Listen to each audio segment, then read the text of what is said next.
Wayne, let me start with you, because you're a libertarian and an entrepreneur. And he was the 2008 Libertarian Party vice presidential nominee, author of The Conscience of a Libertarian, Empowering the Citizen Revolution with God, Guns, Gambling, and Tax Cuts. Dakota Root was accepted to Harvard after being homeschooled her entire academic career. She joins us now with her father, Wayne Allyn Root. Welcome to both of you. Says President Obama's policies are wrong for America. And if we want to restore growth, we must go west. So let's bring in Wayne Allyn Root. He's the 2008 Libertarian nominee. Author of a brand new book called The Conscience of a Libertarian. Check it out. Wayne Allyn Root. Here to discuss are the Freedom Fighters, 2008 Libertarian Vice Presidential Candidate nominee Wayne Root. Libertarian Party vice presidential nominee Wayne Allyn Root. Wayne Allyn is with us. Wayne Allyn Root is with us. Good to see you guys. Thanks for being here. And Wayne Allyn Root. Was Wayne Allyn Root. And Wayne Allyn Root running for president, announcing it right here on Fox 5. Excellent pundit bit. Former Libertarian presidential candidate Wayne Allyn Root. Wayne Allyn Root. Presidential nominee Wayne Allyn Root says the trouble may have just begun. Is it a problem when you question the patriotism of leaders who happen to have different political opinions than you? Well, I don't question patriotism. I actually question the legality of violating the Constitution. Government's a disaster, and someone needs to point out the following. I've never heard one person say it. You talked about health reform all day today. Universal health care is going to cost $1.6 trillion. Do you know that all the money taxed in this country, all the income tax combined, personal income tax, is $1.3 trillion? That means Obama wants to expand more than all the money every one of us pays in taxes right now. Someone needs to frame it that way. When you do, America will not be for universal health care. Not. We will get universal health care whether you like it or not. Don't forget my book, coming out July 20th, with all the answers, all the solutions. The Conscience of the Libertarian. You're running for something. Conscience of the Libertarian. Great. All right, I can't wait to have it. And you here, Wayne Allyn Root, thank you very much. Thanks, former Libertarian vice presidential candidate. We'll see in the future. Our next guest says it could create problems for the rest of his agenda. We welcome former Libertarian vice presidential nominee Wayne Allyn Root. Good to see you, Wayne. Thanks for being here again. Hey, David and Liz. Hey, isn't Chicago too big to fail? Yeah, we can't allow this to happen. Systemic risk. Bailout. But I got to ask a question, Wayne. Greetings and welcome to the Newsmax.com Emergency Dollar Summit. I'm Wayne Allyn Root. These have been trying times for our country.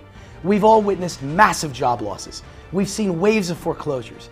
Just over a year ago, almost the entire global financial system collapsed. Here in the United States, the 5 biggest investment banks essentially failed, were sold, or converted into banks to keep them afloat. The U.S. government seized control of the country's 2 largest mortgage companies, Fannie Mae and Freddie Mac, not to mention the nation's largest insurer. Buffett, George Soros, 2 favorites of yours and mine, I guess. Both are predicting major inflation ahead. Is that something you can agree with them on? Well, unfortunately, if we continue the way we are, we will have inflation.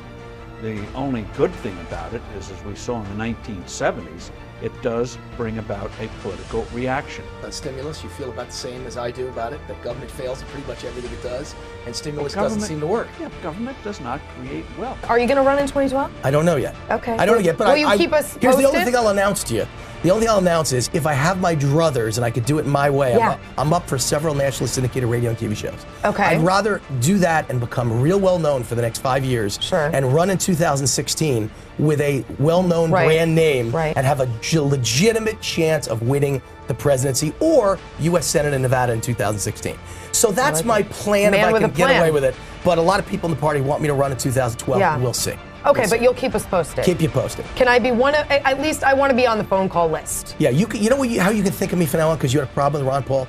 Think of me as Ron Paul melded with Ronald Reagan on steroids. Okay? I like that. The more important issue is that California is a sinking state. It's going under, and Obama wants the whole country to be one big California. Wait a second. Debt, deficit, and spending, and high taxes. Listen, he's going to destroy America the way California is going to destroy. You cannot just throw out irresponsible comments like that. Irresponsible. California's not going under. The SEC and get them to do their job rather than create another branch? Listen, we're going in the wrong direction here. Madoff should be in charge of the country. It's one big Ponzi scheme anyway, isn't it?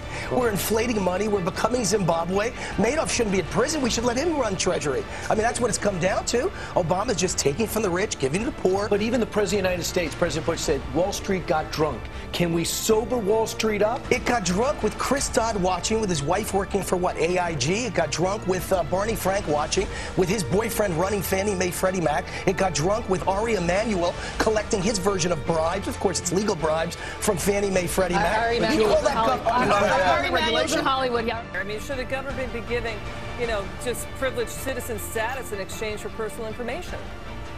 Yes. Here's the deal. As Calvin Coolidge once said, the business of America is business. And when people ask, why is the economy falling apart? Why are there no jobs? It's because Obama and the Democratic administration do everything possible to kill business and to discourage us and to punish us and to target us and to demonize us. Here's one time where you're telling us that if I do business and I'm putting together $1 million deals that create jobs, you're going to let me on an airplane quick. You're going to give me a little privilege. Sally, wow, I feel like I'm on an airplane with turbulence. I mean, geez. Sally, Problem is, Washington has gotten so bloated, and they take more money because they can. The problem is Washington. You know what the difference is between Washington and Las Vegas? In Vegas, the drunks gamble with their own money, Steve. And that's the problem.